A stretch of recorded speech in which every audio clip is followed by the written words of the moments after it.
Então isso é maravilhoso. Isso é inteligente, né, cara? E A gente tenta. é engraçado isso, porque a Bíblia fala que depois da crucificação, o véu do templo foi se rasgado. E isso é engraçado porque antigamente, época de lei, não era todos que tinham contato com Deus. Somente os sacerdotes poderiam ter. Não é de frio, né? Não, porque. E não, é detalhe, eu vou pregar mais tarde e você tá falando tudo meu esboço aqui. Meu Ainda bem Deus que do eles vão céu. assistir só depois. Ó. Porque justamente nessa questão do relacionamento, Deus, quando cria o homem, Deus não criou o homem somente para criar o homem. Deus criou o homem para se relacionar com o homem. Então, o intuito de Deus, desde quando criou o homem, é ter relacionamento com o homem, relacionamento íntimo, relacionamento profundo. Quando o homem peca, esse relacionamento se rompe. Sim. Agora o homem não pode mais se achegar a Deus.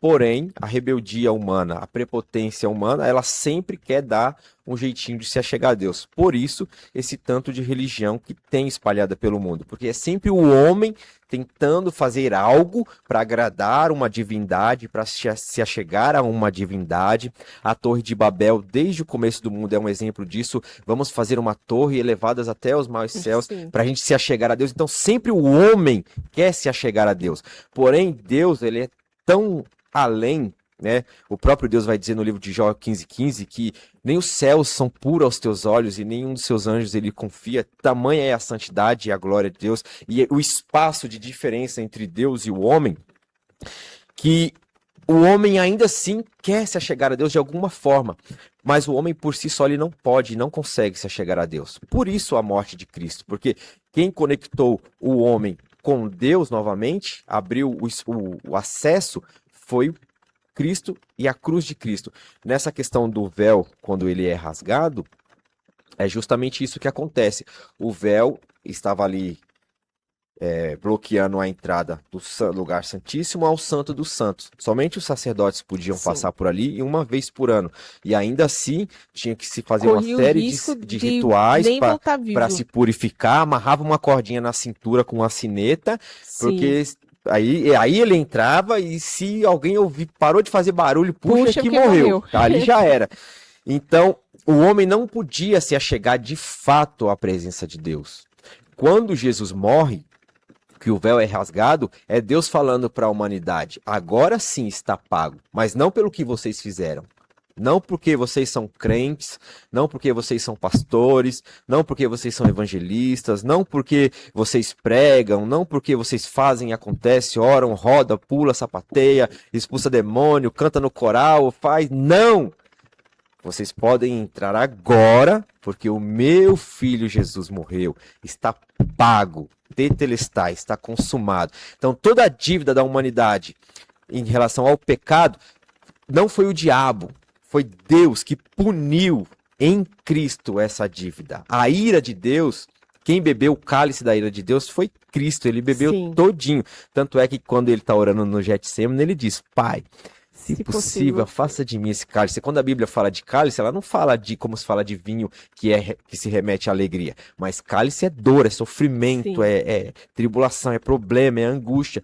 Então, quando Jesus ele diz isso, Pai, afasta de mim esse cálice, porque ele sabia o que estava por vir. Ele sabia que ele ia ter que beber o cálice da ira de Deus.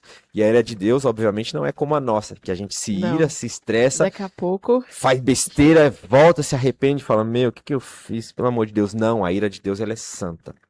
E Deus, como sendo santo, ele tinha que punir o pecado de alguma forma, porque se ele não pune, ele ia deixar de ser justo. Sim. E Deus é imutável, ele não muda.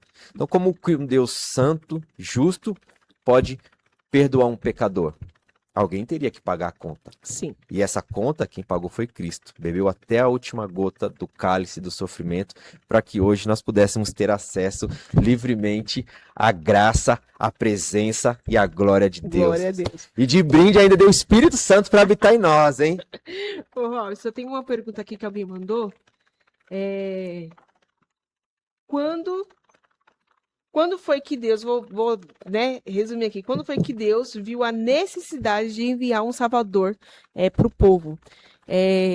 Eu acho que é isso que a pessoa quer dizer. Em qual momento que Deus olhou a humanidade assim e falou assim, meu, eu preciso enviar um salvador, porque senão eu vou matar esse povo tudinho aqui, vai. Tá online? Não tá não, não tá não. A pergunta é boa, mas a resposta é simples. Desde que o homem caiu, lá no Éden. Tanto é que assim que o homem cai, Deus já faz a promessa, Gênesis 3,15. E de ti, mulher, sairá um, e por inimizade entre ti e a mulher, e de ti, mulher, sairá um que ferirá a serpente, pisará na cabeça da serpente, e essa lhe ferirá o calcanhar. Ele já está falando justamente de Jesus. Sim. Tanto é que, acho que João vai dizer, se eu não me engano, que a respeito de Jesus, que ele é o Cordeiro de Deus, mas que ele foi morto, e acho que em Apocalipse, que foi morto desde antes da fundação do mundo. Então, ou seja, quando o homem caiu, Deus já tinha... Nada pega Deus de surpresa. Nada surpreende a Deus. Ou deixa Deus, eu não esperava por isso. Não. Porque Deus já tinha traçado na sua onisciência todo esse plano de salvação para a humanidade. Sim. O homem não pegou, o pecado não pegou Deus de surpresa. Deus já tinha um antídoto já preparado e guardado para isso. Desde a fundação do mundo. Desde a fundação, antes da fundação do Sim. mundo. Se você ler o texto, ele vai dizer, antes da fundação do mundo, o cordeiro que foi morto, antes da fundação do mundo. É que, às vezes, isso dá um nó na nossa cabeça, porque nós estamos vivendo no Cronos. O que é o Cronos? É o tempo humano, Sim. cronometrado, que é do relógio. E Deus, ele vive em outro plano, ele vive no Kairos, que Deus é atemporal, então ele está acima do tempo. Então, como a Bíblia vai dizer que um dia para Deus é como se fosse 1000 anos, e 1000 anos para Deus é como se fosse um dia. Para Deus não há nada de novo na terra. Salomão, ele vai dizer que o que há de vir já foi, que não há nada de novo na terra. Então, para nós, ainda tem algumas coisas a acontecer, tem os cumprimentos das promessas, tem o apocalipse para vir, tem o arrebatamento, mas para Deus isso já aconteceu, já é uma realidade em outro plano. Sim.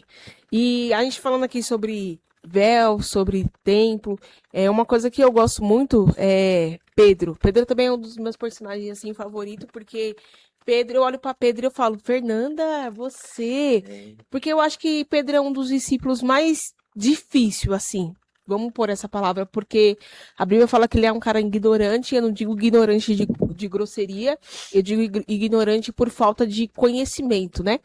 Então, era um cara que tinha palavras duras, era aquele cara assim... Se fosse no Brasil, o Pedro ia ser um nordestino, daquele chucro. Nada contra, viu? Os nordestinos vai falar, chama mim, fala que eu sou xenofóbico. Você derrubar nosso canal aí, você vigia. Eu amo os nordestinos, que minha esposa é cearense. Mas Pedro, ele era esse tipo de cara. E Pedro, ele era discípulo, e ele não era qualquer discípulo. A Bíblia fala que ele era um dos mais íntimos. Entre os 3 que eram os mais íntimos, ali estava Pedro. Então, Pedro andava com Cristo, conhecia Cristo, amava Cristo, ao ponto de olhar para Cristo e dizer, Senhor, se tu morrer, eu vou morrer junto contigo. Para onde o Senhor for, eu vou com o Senhor. E só que Cristo, na verdade, repreende a Pedro, falando assim, para trás dele, Satanás, só te vendo aí, viu? Porque era como se Pedro queria passar por aquilo que Cristo tinha que passar. Só que Pedro, como todos nós, ele nega Cristo. O cara que dizia que ia morrer com Cristo, que ia se colocar à frente, o cara que quando alguém foi capturar a Cristo, ou prender a Cristo, pega a espada, lança, corta a orelha de Malco, foi o cara que quando levaram a Cristo para o caminho de crucificação, ele negou. E Jesus havia avisado ele antes, falando assim, Pedro, antes que o galo cante, 3 vezes você me negará. E quando Cristo é levado, que Pedro está sentado, né, numa fogueira, que o pessoal passa e observa, e Pedro não falou nada, ele estava ali sentado, fingindo demência, fingindo que ele não era ele, e o pessoal passa por ele e fala assim, tu é... Era isso que ele fazia mesmo. E o pessoal passa e fala assim, tu é um deles, porque você fala como ele. Você anda igual ele. Você é um dele, porque você anda como ele. Você é um dele, porque o seu comportamento é igual dele. E todas essas 3 vezes ele falava assim, eu não conheço, não sei quem é, eu não conheço. E a Bíblia fala que é a 3ª vez que Pedro negou a Cristo, bem na hora, Cristo passou e olhou dentro dos olhos de Pedro. E foi nesse momento que o arrependimento de Pedro veio à tona, né? E Pedro, todo mundo conhece a história, Pedro volta a pescar, não tem mais Cristo, porque Cristo morreu, e o pessoal fica assim, meu Deus, que loucura, né? Houve-se o tempo de luto, os 3 dias, só que a Bíblia fala que quando Cristo ressuscitou, quando Maria entendeu, foi no túmulo e viu que o túmulo estava vazio, quando Cristo chamou Maria, porque ela achava que Cristo era o jardineiro e falava assim, cadê o corpo do meu mestre? Onde foi que você colocou o corpo do meu mestre? Devolva, por favor. E Cristo chama Maria, fala Maria, e ela fala assim, opa, só ele me chamava desse jeito. E ele fala assim, ó, vai, anuncia às pessoas que eu sou vivo, só que a preocupação de Cristo naquele momento era Pedro. Eu preciso ir lá atrás de Pedro. E quando ele vai atrás de Pedro, Pedro está pescando. Ele está olhando, observando Pedro lá no alto mar, Pedro pescando, não vem peixes. A mesma cena que aconteceu em Lucas 5 se repete ali naquele momento. E quando Pedro retorna, quando eles têm um momento junto, algo que me chama muita atenção é porque Cristo olha para ele e pergunta 3 vezes, Pedro, tu me amas? Te amo, Senhor. Pedro, tu me amas? Te amo, Senhor. Pedro, tu me amas? E ele fala, Senhor, tu sabes que eu te amo. Era praticamente Pedro dizendo assim, Senhor, eu errei, eu entendo isso, eu neguei, eu sei disso, mas o Senhor sabe a sinceridade do meu coração. E eu coloco isso como se fosse uma inversão. O templo, o pessoal não podia entrar no templo, só o sacerdote, era o pátio, lugar santo e o lugar santíssimo. Enquanto Pedro estava andando com Cristo, ele estava aqui no lugar santíssimo, no lugar de intimidade, no lugar de conversa. Quando Pedro nega a Cristo, ele vai reduzindo os degraus. Está no lugar santíssimo, neguei a primeira vez, vou para o lugar santo. Neguei a segunda vez, vou para o pátio. Neguei a terceira vez, sai de dentro. E quando Cristo se encontra com Pedro na beira da praia, ele fala, Pedro, tu me amas? Eu te amo. Sai de fora do templo, entra no pátio. Pedro, tu me amas? Sai do pátio e entra para o lugar santo. Pedro, tu me amas? Sai do lugar santo e entra para o lugar santíssimo. É Cristo olhando para Pedro e dizendo, a partir de hoje eu vou reconectar ou trazer de volta a nossa conexão. Não vai precisar de sacerdote, não vai precisar de sacrifícios em vão, não vai precisar de nada. O seu contato agora, Pedro, é comigo. E Pedro, depois ali, a Bíblia fala, né? Depois ali, passou-se os 40 dias, Cristo subiu ao céu, todo mundo viu, né? Que Cristo, né? E depois, em Atos 2, se eu não me engano, houve-se o Pentecoste, o pessoal foi batizado, veio a descida do Espírito Santo, a primeira ministração de Pedro. A Bíblia fala que foram cerca ou mais de 3.000 almas se rendendo aos pés do Senhor. Eu acho que para mim é o grande estopim de tudo. Entender que eu pequei, eu errei, todos pecaram e foram destituídos da glória de Deus. Eu me afastei, mas onde abundou o pecado, superabundou a graça. Hoje eu prego aquilo que Deus fez em mim e através de mim pessoas se rendem aos pés do Senhor. E isso mexe comigo. Isso acaba comigo, assim, de uma proporção muito grande. Acaba, sabe? Porque eu olho para mim e falo, pô, quem era a Fernanda? Antes de Cristo, quem era a Fernanda sem conhecer Cristo? Para onde eu iria se Cristo não tivesse me reencontrado ou me encontrado no meio do caminho? E hoje, através de mim, almas são tocadas. Através de mim, alguém olha para mim e fala, meu, quando eu crescer, eu quero pregar igual a você. Eu falo, gente, pelo amor de Deus. Ai, não me irrita. Eu falo assim, mas são sinais de que, tipo, de fato, o propósito de Deus está sendo cumprido Sim. Através da nossa vida. E a gente entende que não é sobre nós. É né? sobre ele. É sobre ele. Porque isso dá para ver claramente sobre a vida de Pedro, a graça de Deus e o amor de Deus sobre a vida dele e de Jesus, obviamente. Quando você falou lá a questão de Satanás chega, né? Fala assim, não, Senhor, né? E ele fala, para trás de mim, Satanás, através da boca de Pedro, é que o diabo, obviamente, sabia que Jesus tinha que morrer, precisava morrer, mas ele não queria, porque se Jesus morresse, ia se consumar o que ele não queria que se consumava, que era a questão do pecado, né? E Deus tirar o homem dessa situação de inimigo e colocar numa situação de filho, todos aqueles que creem.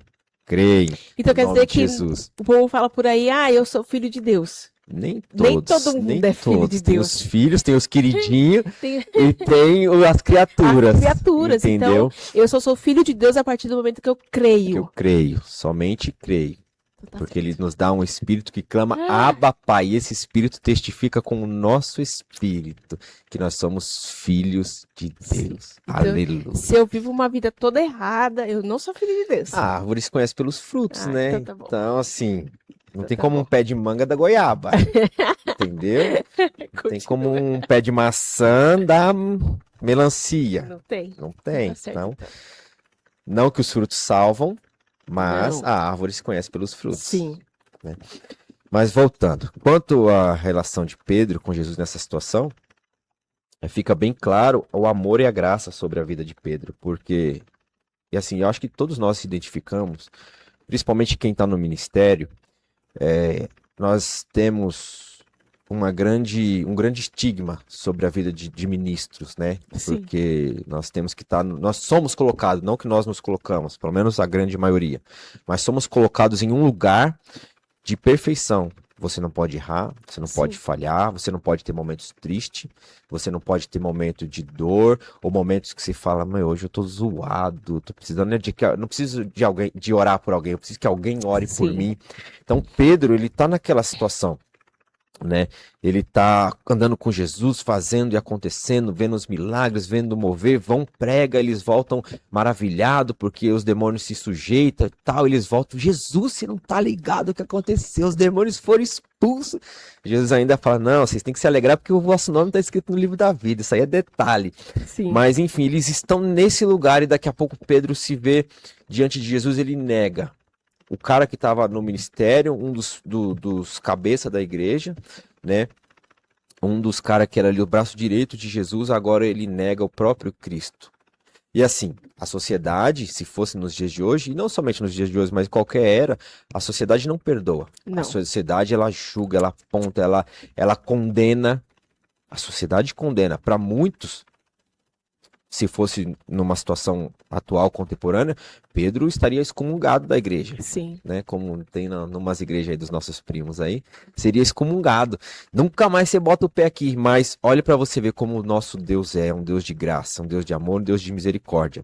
É bem verdade que Deus não quer que nós saiamos daí errando. Tem coisas que nós temos que vigiar, tem coisas que nós buscamos conselho com homens de Deus, mulheres de Deus, tem coisas que nós buscamos conselho pela própria palavra, justamente para não cairmos em situações enciladas, para não errarmos na nossa caminhada cristã, mas, todavia, nós estamos na carne, nós estamos Sim. vivendo uma vida real, uma vida onde nós somos bombardeados, nossas emoções é bombardeada, nosso corpo é bombardeado, nossa mente é bombardeada de informações. Então nós estamos vivendo uma vida que nós somos sujeitos a cair, a Sim. tropeçar, a errar.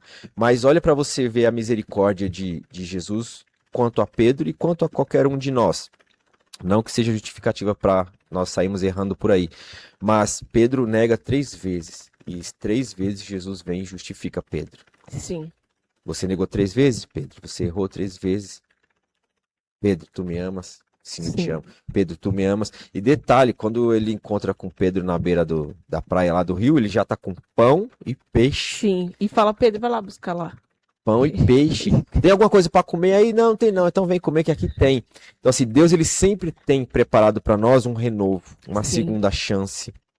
Ainda que as pessoas não te deram uma segunda chance, mediante um arrependimento genuíno e verdadeiro, Deus sempre tem uma segunda chance para cada um de nós. Sim. Mediante um arrependimento verdadeiro e genuíno, Deus ele nunca vai deixar um filho dele desamparado, porque a Bíblia diz que Deus resiste sim aos soberbos, Sim. mas aquele contrito de coração, aquele que se humilha, aquele que confessa e deixa, alcança misericórdia. Sim. Então, nessa situação de liderança, de ser líder da igreja, ministro, estar à frente de algum trabalho, Pedro se vê agora, imagina, por que ele volta a pescar? Porque ele se vê sem chão, o senhor dele foi tirado, Sim. né? Ele fez uma besteira, o que os outros discípulos iriam condenar, falar dele, iriam condenar, se bem que o único que ficou até o fim foi João, Sim. mas todo mundo olhando para ele com um lugar de crítica, de apontamento, de condenação, mas você... Isso, por quê? Porque Pedro, ele tinha essa essência dele. Era o cara que era durão.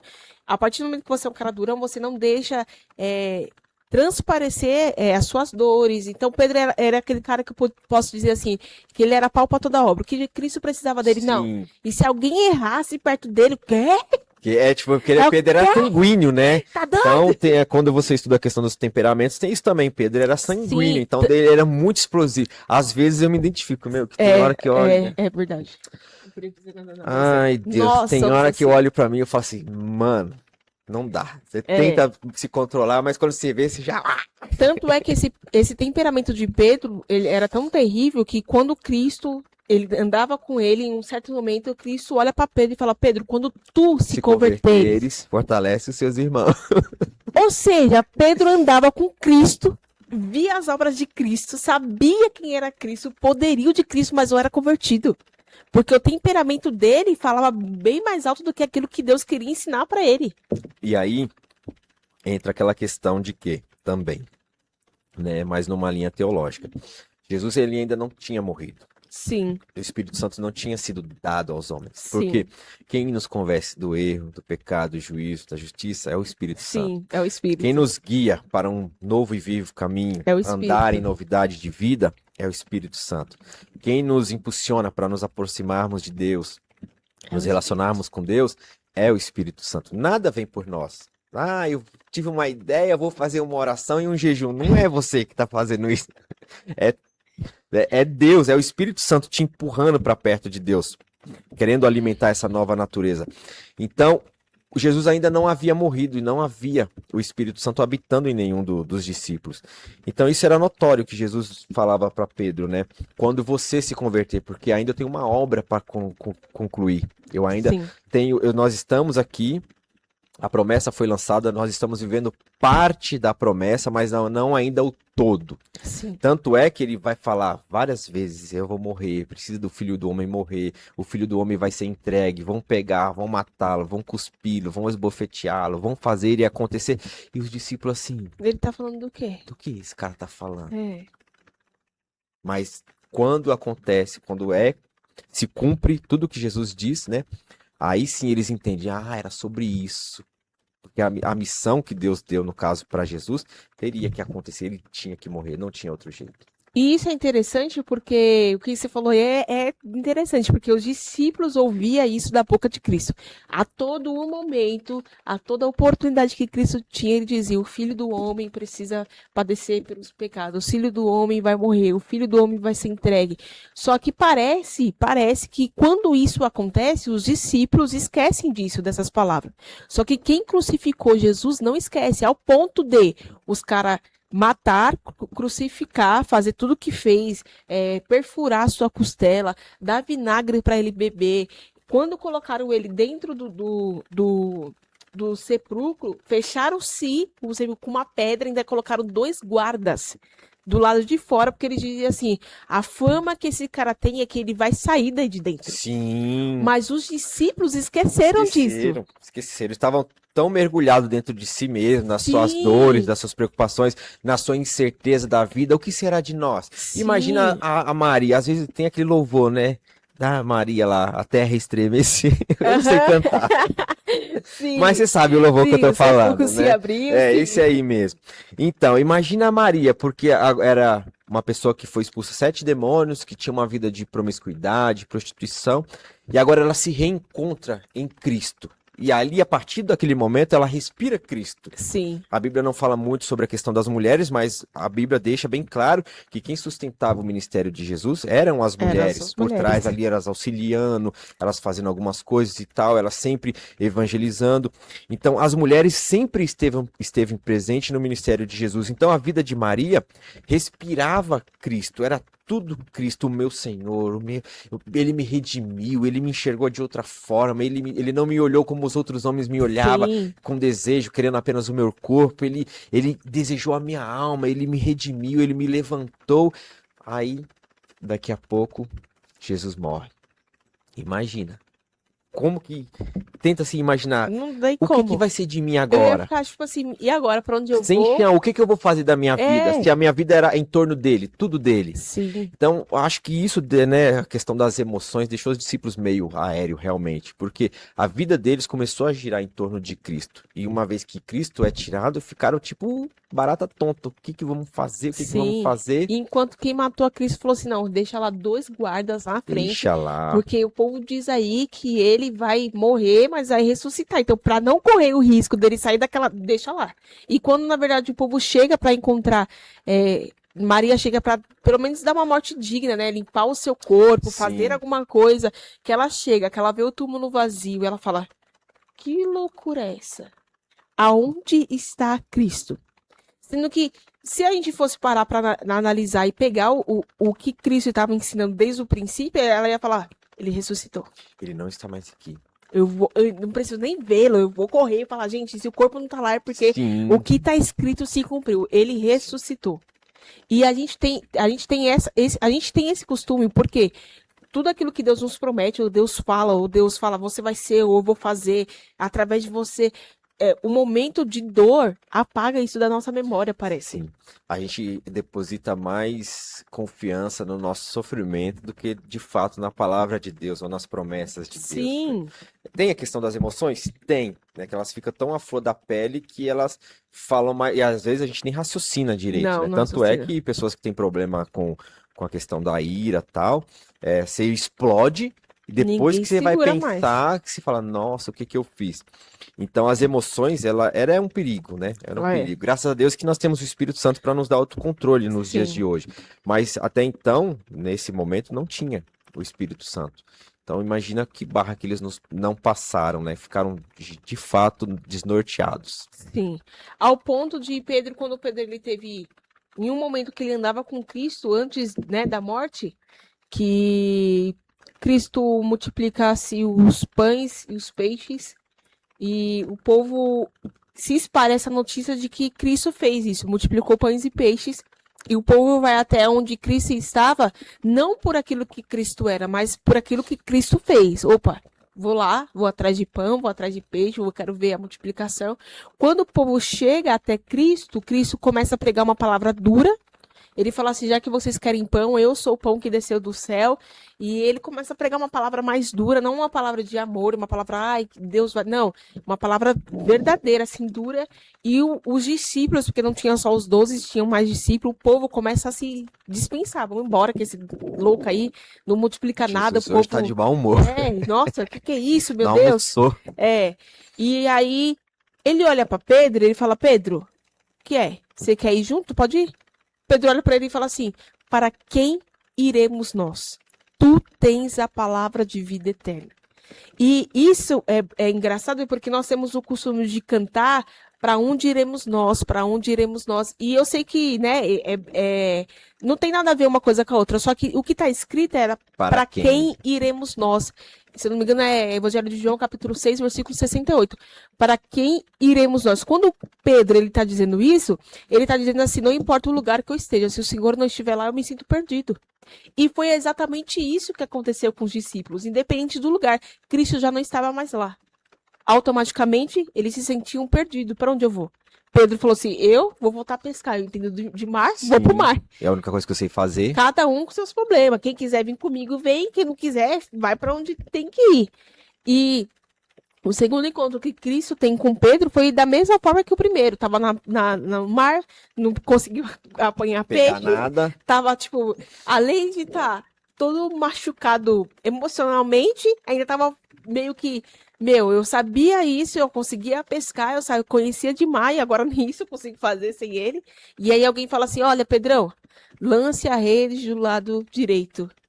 Pedro lança, pega peixe, e se eu tivesse lá, eu falava assim, caramba, eu conheço essa voz aí. E alguém já me deu essa ordem uma vez, é Cristo. Só que aí, com aquele déjà vu, né? Pedro, ele demora para cair em si de que quem estava falando com ele era o Messias. Então a gente precisa colocar na balança, em momentos de dificuldades ou momentos de percas, de luto, que a dor, ela não é maior que o propósito. Sim. Não é. O meu momento atual não é o meu destino final. Sim.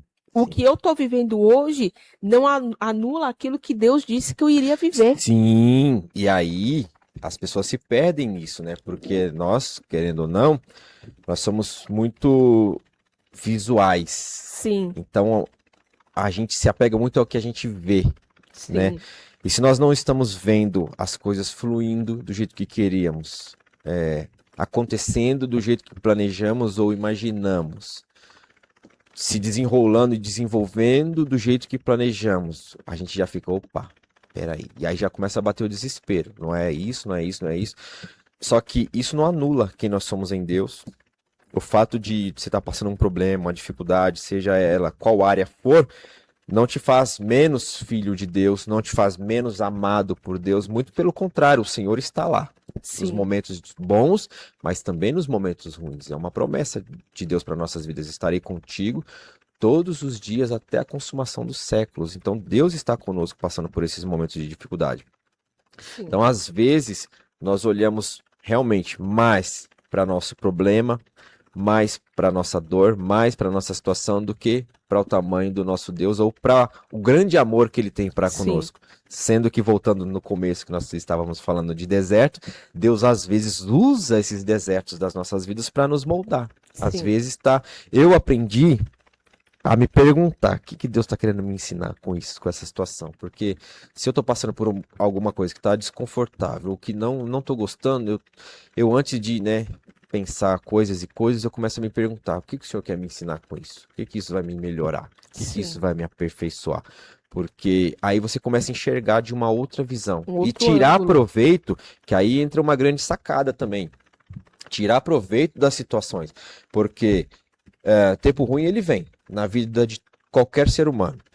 Sim. Infelizmente é uma realidade da vida, né? Tem dias bons, dias ruins e acontece coisas boas, coisas ruins. E nenhuma delas, Deus, não é porque Deus não está ou porque Deus deixou de ser Deus. Só que para a gente viver melhor, ou da melhor forma, ou uma vida mais alegre, ou uma vida melhor, a gente tem que aprender a tirar proveito das situações. Sim. Tá? Eu cheguei aqui, digamos que você me ofereceu café, eu não gosto de café, mas eu poderia tomar para experimentar, né? Sim. Para ver que gosto tem e tal. Então não é porque as coisas, não que eu não gosto de café, eu gosto, Não, eu sei que mas você é um gosta. exemplo.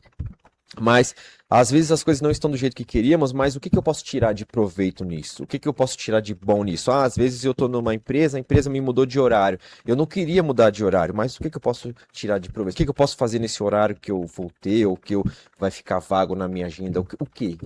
Tentar extrair sempre de uma situação difícil alguma lição, algo proveitoso para nossas vidas. Isso torna a vida mais leve, mais fácil. Sim.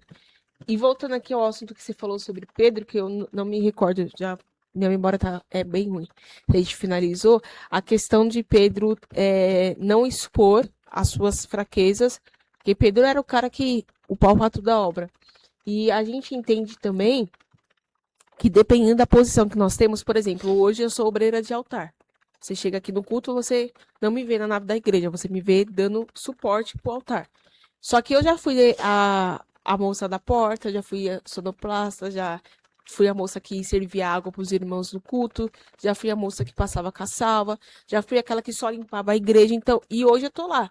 E eu costumo dizer que o peso do altar, o altar ele tem um peso sobre nós. Sim. E quando nós estamos no altar, ou independente, seja no altar, seja na porta, seja no som, a gente não pode demonstrar a nossa fragilidade. Porque automaticamente é uma coisa que eu sempre falo aqui, quando tenho oportunidade de falar. Nós que estamos lá em cima, parece que a gente tem que vir para o culto e todos os dias a gente tem que ter uma palavra na ponta da língua. E nós não podemos falhar. Não. Eu fui ensinada, houve sim um tempo que, sou obreira, cara, não posso ficar chorando no culto, tá doido? O povo vai olhar o obreiro chorando, vai pensar o quê? Que a igreja, sei lá. E uma coisa que minha pastora sempre me ensina, Fernanda, antes de você ser obreira, você é a Fernanda. Antes de você ser a diaconisa Fernanda, você é só a Fernanda. Se chorar fosse sinônimo de fraqueza, coitado de mim. Eu sou o Nossa. mais fraco da igreja, que eu só vivo chorando. Eu não choro tanto, eu tenho esse privilégio, mentira. Mas Eu também só quando eu choro. choro, filha, eu não sou Já me apelidaram de Jeremias lá na igreja, lá. Só chora. Começou a falar de Jesus. Senhor. Eu não sou muito de chorar, mas eu também, quando eu choro, acabou. Eu me encurvo naquele altar ali, que parece que eu vou afundar no piso e nunca mais vou parar de chorar. Só que a gente precisa entender isso, que o fato de nós sermos pregador não aluna de nós a questão de nós sermos filho. Sim. E sermos humanos também, Sim. né? O fato de nós sermos cantor não tira de nós nada disso. Então, a nossa dor não é minimizada por Deus porque nós temos um cargo. Sim. O nosso problema não é jogado para escanteio assim por Deus porque nós somos alguém que é usado por Deus. Pelo contrário, eu costumo dizer sempre que Deus se importa com aquilo que é importante pra gente. E teve um dia que eu tava no altar, eu tava meio esquisita, eu tava já morando pra cá, já tava casada, mas eu tava esquisita. E mulher tem essas questões de ficar esquisita de vez em quando. Sempre. Sempre mulher fica esquisita com muita frequência. É difícil.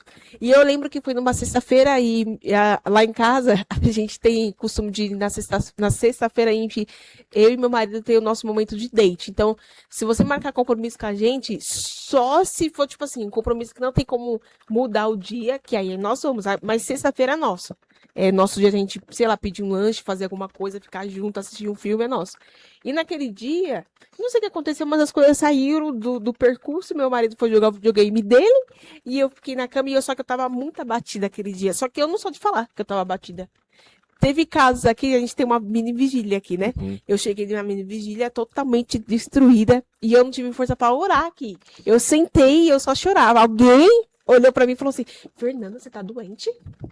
Porque, nossa, achei que você tava gripada, porque você tava sentada e você não é de ficar sentada. Eu falei, eu só tava chorando, gente. Eu só tava no momento que eu tava legal. Eu tava só chorando. Não que eu achei, eu não vou apontar pra quem foi, né, que perguntou. Sim. Eu achei que você tava doente. Eu falei, não, filho, eu só tava chorando só. E eu lembro que naquele dia, meu marido lá jogando, e eu falei assim, caramba, senhor, eu só queria um colo. Não precisava ser automaticamente do meu marido, qualquer outra pessoa, eu só queria um colo. Aí eu vim pro culto no domingo e minha alma abatida, angustiada. Aí eu subi no altar, orei, coloquei um sorriso no rosto, cultuei, e minha alma. Tipo, tinha um choro aqui, ó, entalado aqui. Aí minha pastora Chegava, veio. dava um nó na Nossa, garganta, né? Eu sei como que é isso. Minha pastora veio, me abraçou, e a frase, ela não me falou muita coisa. Ela falou uma única frase que me desmoronou. Ela falou assim: Deus manda te dizer assim, nunca mais. Tu sentirá falta de um colo. Nunca mais. E eu falei, Deus, é isso. O Senhor se importa com aquilo que é importante para nós, independente da posição que nós estamos. Sim. E aí, tem um povo aí fora que fala, não, pastor, tem que ser isso. O povo aí fala que fala, não, depressão é coisa do demônio. Se fosse falta de Deus, pastores não estariam tirando sua própria vida, pô. Verdade, verdade. Então, nessa linha de raciocínio, é colocado um peso sobre nós, pessoas do altar, por conta daquela questão da referência que você se torna, querendo ou não querendo, uma referência para as pessoas. Só que as pessoas fantasiam uma coisa de que não é realidade. Por quê?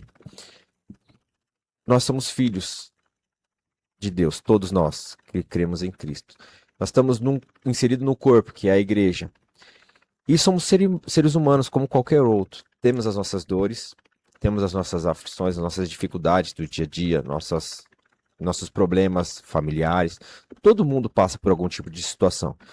Mas não tem super-homem dentro da igreja.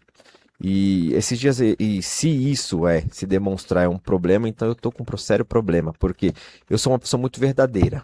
Eu não consigo fantasiar. Se eu tô feliz, você vai ver eu rindo. Agora, o dia que eu não estiver bem, você vai olhar na minha cara de longe, você vai ver, eu não preciso falar. Nossa, eu odiava trabalhar com você por causa disso. Então, assim, eu sou bem verdadeiro. Eu não consigo. Entrava no corredor, já tinha uma careca com uma cara horrível. Eu falava, meu filho, em nome de Jesus, que cara é essa? Então, eu não sei fantasiar ou fingir que tá tudo bem. Eu sou bem intenso. Se eu tiver bem, eu tô bem. Se eu não tiver bem, eu tô bem. E assim, tá tudo bem. Sim. Só tô no meu momento, uma hora vai passar. Então as pessoas colocam um peso e um jugo sobre a questão da liderança nesse sentido de que as pessoas são super-homem. E ao meu ver, o que elas deviam olhar não é a questão de você andar em perfeição ou sempre mostrar estar bem ou por cima da carne seca, porque a nossa realidade não é essa. O Brasil não vive essa realidade. Ninguém Sim. financeiramente, emocionalmente está 100% ou alguma área da vida está 100%. Não, nós estamos no mundo real. Mas as pessoas deviam olhar as nossas referências no seguinte sentido. Poxa, a pessoa tá ali passando dificuldade, passando prova, mas tá ali, ó, tá buscando. Isso sim devia ser tomado como exemplo. Sim. Tá buscando, tá na presença, tinha todos os motivos para largar o ministério, para largar o você pode, para largar o chamado, para largar o marido, para largar a esposa, mas não, tá lá, tá buscando a Deus, tá fazendo, tá acontecendo. Essas coisas não deveriam, devem ser pega como exemplo. Exemplo de quê? De pessoas que não abrem mão do chamado, de que não abrem mão do ministério, de que não abrem mão da família, de que não abrem mão do propósito que Deus tem na vida de cada um. Isso sim, porque Paulo ele vai dizer, seja meu imitador, mas Assim, como eu sou de Cristo. Só que aí nós fantasiamos uma questão de super-homem, super-mulher, super-pastores. Só que isso não é bíblico, porque o mesmo Paulo que fala, olha para mim, imitem a mim, porque eu imito a Cristo, em Romanos lá ele vai dizer também que ele vai orar e pedir a Deus, Deus, me tira desse corpo, eu não aguento mais, porque tem sim. um espinho na carne, Satanás vem me esbofetear, eu não aguento mais essa vida, o bem que eu quero fazer eu não faço, e o mal que eu não quero quando eu vejo eu já fiz. Então assim, Sim. Paulo também, ele tinha os seus momentos Momento de os seus 5 fragilidade. minutos. Sim. Ele tinha, quem não tinha? Quem? Fala para mim. Quem não tem? Só que o que a igreja ou o que as pessoas deveriam olhar é aonde nós estamos depositando nossa fé e esperança. Sim. Não na nossa situação, se eu tô com a cara feia, se eu tô com a cara bonita, se eu tô num dia bom, Não, num dia ruim. de cara feia, então tô lascada, que eu sempre entro aqui com a cara feia. Minha cara sempre é feia. Nossa. E tem gente que, meu, se você não tomar um café, se você não almoçar, você sabe, você já me viu. A minha pastora só acorda, dia de domingo, só acorda mesmo do meio pro culto pra lá. Enquanto Então, isso, não fala com ela, paz do Senhor já é o e suficiente. tem tá gente tudo que bem. é assim, e tá tudo bem, é da pessoa. É. E aí, por conta disso, não é homem de Deus, não é mulher de Deus. E eu acho que não é esse, não é o caminho. Nós temos que olhar para as pessoas onde as pessoas estão buscando, não o que elas estão fazendo. Sim. Onde que elas estão buscando. Como eu disse, tá com problema? Tá, mas tá onde? Tá buscando a Tá Deus, no altar. tá se dedicando, tá orando, tá ali, tá se entregando, tá chorando, tá na presença. Eu até preguei quarta-feira sobre isso. Tá chorando, mas tá ali, tá no propósito, tá na presença. Isso é o que conta, isso é o Sim. que vale. Até porque o altar nos cura. Eu sempre falo isso aqui. Que eu poderia, em momentos de fraqueza, de dificuldade, eu poderia falar, pastor, é o seguinte, me deixa um tempo ali sentada, quero sentar lá. Mas o altar nos cura. Da mesma forma que a gente sobe lá todo despedaçado. Quando a gente desce, a gente fala, e aí, quando vai ser o próximo culto? Onde vai ter? O altar tem uma coisa assim que é Deus mesmo, não tem como explicar. Inclusive, eu tenho uma experiência muito doida com o altar. A primeira vez que eu subi no altar na minha vida foi pra. Não, eu subi pra dar uma saudação. E aí depois, aí eu, né, como fui separado a cooperador e tal, isso 10 anos atrás, por aí. Aí o pastor falou assim, domingo você vai dirigir o culto. Aí eu falei, vixe, e como é que faz? Aí ele me deu as diretrizes, né, aí eu sempre tenho a minha colinha, que eu não sou besta, aí eu falei, dirigir, apresentar os visitantes, a hora do ofertório, depois passa a palavra. Aí beleza, fiz a minha colinha, meu, o de louvor acabou de cantar e eu subi. Fernanda do céu, quando eu peguei no microfone assim, que eu pisei no primeiro degrau, começou a queimar um negócio aqui assim. Aí eu lembrei, na hora, veio aquele versículo, aquela passagem dos 2 discípulos a caminhos de Emaús, Sim. quando Jesus está falando com eles, que depois, né, Jesus vai embora e eles falam, enquanto ele falava com a gente, nosso coração não ardia, Sim. pois o meu ardeu de fato, começou a queimar, aquilo marcou a minha vida. E assim, ali Deus testificou, falou assim, aqui é o meu lugar. Então, o altar tem um mistério muito grande, porque Deus, e isso Deus usa muito, a nossa insuficiência, porque tudo é dele e é sobre ele, não é nada sobre nós. O dia que Sim. nós achamos que podemos, que fazemos e acontecemos, Deus se retira. O Espírito Sim. Santo, então vai lá É. por conta própria, vamos ver até onde você vai. Não passa da esquina, mas é tudo para ele, para a glória dele, para o nome dele ser exaltado, porque não é nada sobre nós. Mostra que de fato nós somos vasos de barro Porém, dentro desses vasos de barro existe tesouro que o próprio Deus colocou, como ele diz na palavra. Sim. Tem tesouros que Deus colocou em vasos de barro, para a honra e para a glória dele. Então Deus vai extrair o melhor de nós, cada dia mais, mesmo com as nossos 5 minutos. E os 5 minutos duram aí 1 hora, um dia. Faz uma parte, semana. né? É normal, normal. Coisa de adulto. Adultos. É. Mas é isso, gente. Eu acho que chegou ao fim já. É porque daqui a pouco o evangelista vai se embora e a gente precisa ter um tempo ali com ele, com a família dele, tomar um café, comer alguma coisa. Glória. Então, chegamos ao fim aqui, mas foi uma honra participar aqui com você. Olha, eu vou contar um segredo aqui, mas não conto pra ninguém não, tá bom? Diga. Por incrível que pareça, quem tá aqui de trás dos bastidores sabe. Eu acho que depois do pastor Paulo, essa foi a entrevista que eu mais falei. Depois do pastor Paulo. Isso porque tava nervosa, imagina se não Sim. tivesse. Sim. Então, é uma honra pra mim, tá? Receber você aqui, você, sua família, sua mulher que tá ali. Deus abençoe a vida de vocês. A porta dessa igreja, ou as portas dessa igreja estarão sempre abertas, tá bom? Para recepcionar, para, né? O que vocês precisar, nós estaremos aqui. Obrigado por ter vindo, tá bom? E é isso. Qualquer coisa, nós estaremos aqui. Não esqueça, tá? Você pode. Eu que agradeço, Fernanda, obrigado por nos receber, pelo convite. Agradeço a Sara. Manda paz para a pastora, né? Outro momento eu creio que nós vamos ter a oportunidade de se conhecer. Manda paz para ela. E agradeço também a minha esposa que está me acompanhando. Coisa linda de Jesus. Aquilo que Agradeço a Rayane, ao parecia. Gael por ter tirado um tempinho aí para me dar esse suporte também, por ter vindo aqui. Que Deus abençoe a todos eles. E é isso aí. Precisando, seguimos à disposição. Meu povo, Deus abençoe, tá bom? Até o próximo episódio.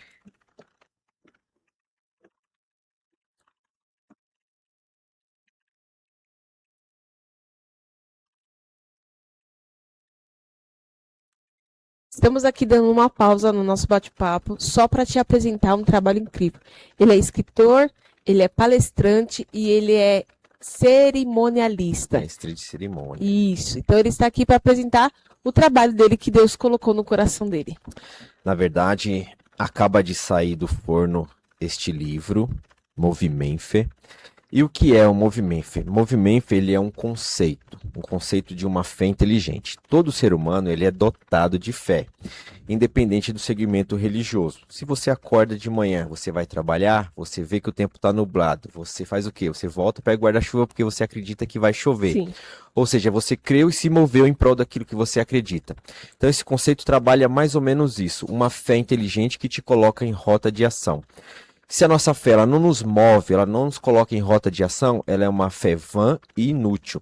Então, o movimento, ele traz esse conceito e linkado com ele, que foi da onde surgiu esse conceito, eu trago um pouco da minha história, né? Da questão que eu superei a orfandade, o abuso, os traumas, o vício em cocaína. Então, eu comecei a abordar esse conceito de uma fé inteligente, porque não basta somente nós dizermos que temos fé, mas a fé precisa nos mover. Tiago vai dizer que a fé sem obras ela é morta, não que as obras irão nos salvar, mas a nossa fé precisa ter obras, ela precisa ter frutos daquilo que nós acreditamos. Se você pergunta para uma pessoa que se diz um exemplo, eu sou católico, mas você vai na missa? Não. Você fez primeira Eucaristia? Não. Você faz comunhão? Não. Então você não é nada. Você é um mentiroso, menos católico. Então a nossa fé precisa ter fundamentos. Nós precisamos nos mover naquilo que acreditamos. E esse conceito também, ele trabalha uma desconstrução de quê?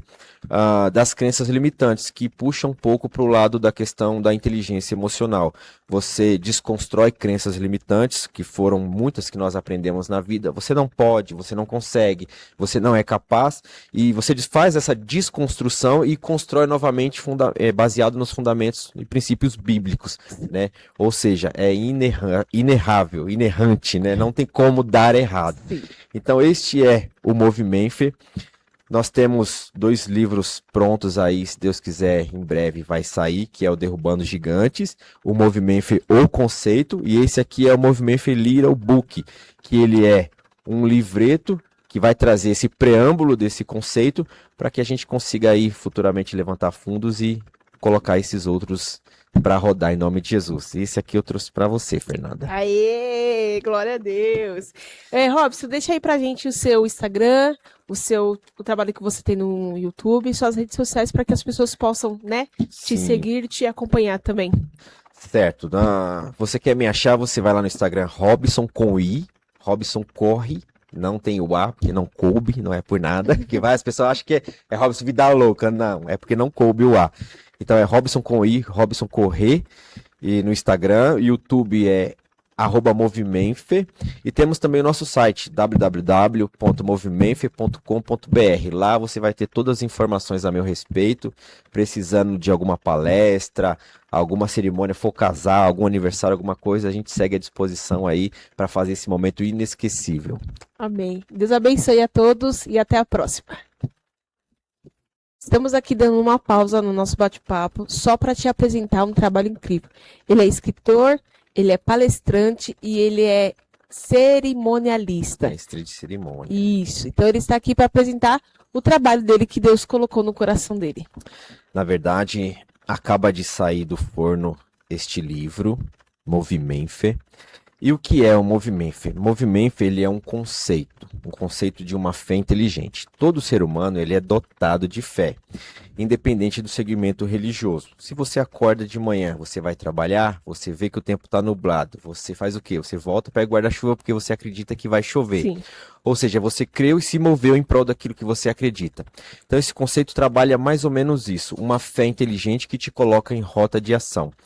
Se a nossa fé ela não nos move, ela não nos coloca em rota de ação, ela é uma fé vã e inútil.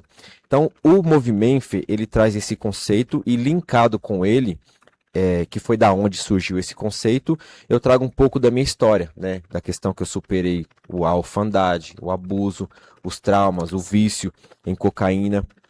Então, eu comecei a abordar esse conceito de uma fé inteligente, porque não basta somente nós dizermos que temos fé, mas a fé precisa nos mover. Tiago vai dizer que a fé sem obras ela é morta, não que as obras irão nos salvar, mas a nossa fé precisa ter obras, ela precisa ter frutos daquilo que nós acreditamos. Se você pergunta para uma pessoa que se diz, um exemplo, eu sou católico, mas você vai na missa? Não. Você fez primeira Eucaristia? Não. Você faz comunhão? Não. Então você não é nada. Você é um mentiroso, menos católico. Então a nossa fé precisa ter fundamentos. Nós precisamos nos mover naquilo que acreditamos. E esse conceito também, ele trabalha uma desconstrução de quê? Das crenças limitantes, que puxa um pouco para o lado da questão da inteligência emocional. Você desconstrói crenças limitantes, que foram muitas que nós aprendemos na vida. Você não pode, você não consegue, você não é capaz, e você faz essa desconstrução e constrói novamente baseado nos fundamentos e princípios bíblicos, né? Ou seja, é inerrável, inerrante, né? Não tem como dar errado. Sim. Então este é o Movimenfe. Nós temos 2 livros prontos aí, se Deus quiser, em breve vai sair, que é o Derrubando Gigantes, o Movimenfe O Conceito, e esse aqui é o Movimenfe Little Book, que ele é um livreto que vai trazer esse preâmbulo desse conceito para que a gente consiga aí futuramente levantar fundos e colocar esses outros para rodar em nome de Jesus. Esse aqui eu trouxe para você, Fernanda. Aê, glória a Deus. Robson, deixa aí pra gente o seu Instagram, o trabalho que você tem no YouTube, suas redes sociais para que as pessoas possam, né, te Sim. seguir e te acompanhar também. Certo. Você quer me achar, você vai lá no Instagram, Robson com I, Robson Corre, não tem o A, porque não coube, não é por nada, que as pessoas acham que é Robson Vida Louca, não, é porque não coube o A. Então é Robson com I, Robson Correr, e no Instagram, YouTube é @movimenfe, e temos também o nosso site www.movimenfe.com.br. Lá você vai ter todas as informações a meu respeito, precisando de alguma palestra, alguma cerimônia, for casar, algum aniversário, alguma coisa, a gente segue à disposição aí para fazer esse momento inesquecível. Amém. Deus abençoe a todos e até a próxima.